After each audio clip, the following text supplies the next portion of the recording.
When I was 10 years old, my parents took me and my little brother to Vegas for my birthday. When I was a kid, I was really into magic. And there was this world-famous magician by the name of Lance Burton who had a show at the Monte Carlo Resort Casino. My parents had managed to get tickets for the night of my birthday. The show was absolutely incredible. It started off with a bang, and with each consecutive trick, it kept getting bigger and better, more outlandish, more incredible, and the audience loved it. And then it came time for the climax of the show. Lance Burton came rolling out in a bright red Corvette that was packed full of showgirls. And when I say this car was packed full of showgirls, I mean there were so many showgirls in and around this car, you could barely tell it was a Corvette. So Lance Burton came rolling out, parked the car right in the middle of the stage. He got out of the driver's seat, walked in front of it, and he took this long, slow look at the audience. And then he came back to me, and we locked eyes. And I was absolutely terrified, maybe even a little bit more terrified than I am right now. This was one of my heroes, one of my idols, one of the best magicians in the entire world. And over the past hour, I had seen him do some of the craziest tricks I've ever seen. To be honest with you, at that point, I wanted nothing to do with him. But he began to tell me this story. A story about how when he was my age, his one wish, his biggest dream, was to take a ride in a red Corvette filled with showgirls. And then he asked me if that's what I wanted to do tonight. I was absolutely terrified. I remember I was gripping the sides of my chair so tight, I had white knuckles and my jaw felt like it was clenched shut. After what felt like forever, I finally managed to eke out a very simple answer to his question. I remember going, yeah, sure. So he invites me up onto the stage. And I remember I was a bit huskier back then, but I got out of my chair and I ran over the side of the stage as quick as I could, and there was a showgirl with her arms stretched out. She grabs my hand and she brings me up to Lance. Lance puts me right in the driver's seat of this bright red Corvette. All the showgirls pile back in, and the curtains go up. And all of a sudden, lights go off. And just as quick as it had started, it was all over. The lights came back on, except this time, I was backstage. And I remember looking out from the car and seeing what seemed to be miles and miles of props, gadgets, and gizmos that Lance used in his show. It was a really incredible sight. But something that I know I'll never forget were these television monitors that they had set up all around the backstage that showed what was going on up in front of the stage from the audience's point of view. And we had gotten back there with just enough time to see the reveal to the audience that me and the showgirls in the car had disappeared. And when that curtain fell, the audience went absolutely crazy. They loved it. And I'll never forget it because it was a really strange feeling for me. It was a strange feeling of disconnectedness between what I had just experienced and the story that Lance was telling the audience.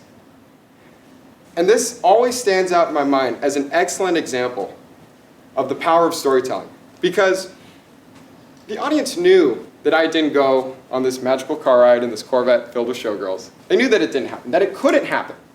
But the story that Lance was telling and the way in which he was doing it was so powerful that they wanted to believe it. So it always stands out as a perfect example of the power of storytelling, the ability to capture an audience's attention, motivate them, and call them to action. Now, no person knows about the true power of storytelling more than a man by the name of Peter Guber. Now, Peter Guber is a Hollywood executive, a UCLA professor, and the chairman of the Mandalay Entertainment Group. I came across a book he had written called Tell to Win back when I was an undergrad.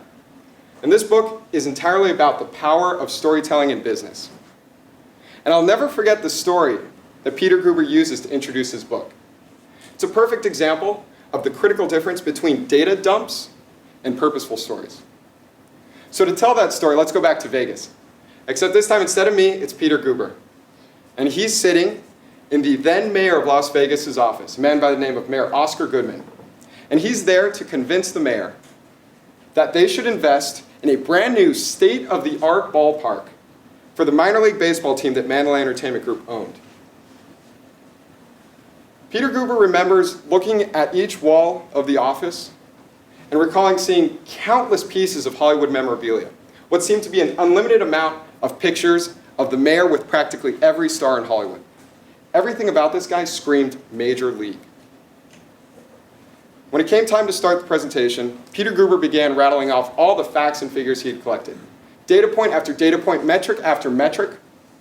All the information about how Mandalay Entertainment was going to boost revenues and cut costs. And in the middle of his presentation, the mayor stopped him dead in his tracks. And he asked Peter Guber a very simple question. He asked him, can you bring a Major League Baseball team to Las Vegas? Now, Peter Guber was a bit stunned at this point. He wasn't talking about bringing a Major League Baseball team to Las Vegas. He was talking about building a minor league ballpark. So he tried to rehash the same facts and figures that he'd used before to try to convince the mayor otherwise. But unfortunately, it was unsuccessful. The mayor never saw his point, and eventually, Mandalay Entertainment ended up selling the baseball team. Peter Guber looked back on this experience later and tried to figure out what had gone wrong. Then he realized that he'd committed a fatal flaw. Even though he was in the show business, he had forgotten to tell the mayor a story. When he forgot to tell the mayor a story, he lost the mayor's interest. And when he lost the mayor's interest, he didn't have any ability to motivate him. The mayor never saw the point that Peter Guber was trying to make. Now this highlights the crucial difference between non-stories and purposeful stories. You see, non-stories, like PowerPoint presentations filled with all the facts and figures, sure, they can convey information, and sometimes that's great. But there's nothing like a purposeful story to move the hearts, minds, feet, and wallets of an audience in the speaker's intended direction. Now, luckily for us, it doesn't take much to tell a good story, or at least a decent one. It only takes 3 things, and it's the same 3 things that we've been using to tell stories since the beginning of humankind. And I'll give them to you tonight. All we need is 1, a challenge. 2, a struggle to overcome that challenge. And 3, a resolution. That's it. Challenge, struggle, resolution.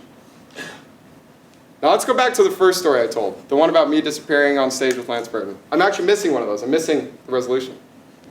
So some of you may be disappointed to find out that I did not live out the rest of my life as a prop in Lance Burton's show. I did make it back to see my family. But Lance used my reveal back to the audience as the resolution to his show, much like I'm using him as the resolution to my show tonight.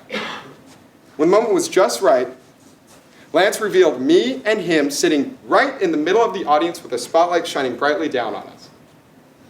And when the audience realized that we were there, they absolutely loved it. But Lance wasn't finished quite yet. He invited me back up on stage to give me a parting gift. Vicky, can you? So this was a shirt of me and Lance Burton, or it's a picture of me and Lance Burton with a shirt that I have even to this day. It's a shirt that reminds me to tell good stories, share the ones that I love, and encourage others around me to do the same. Thank you very much.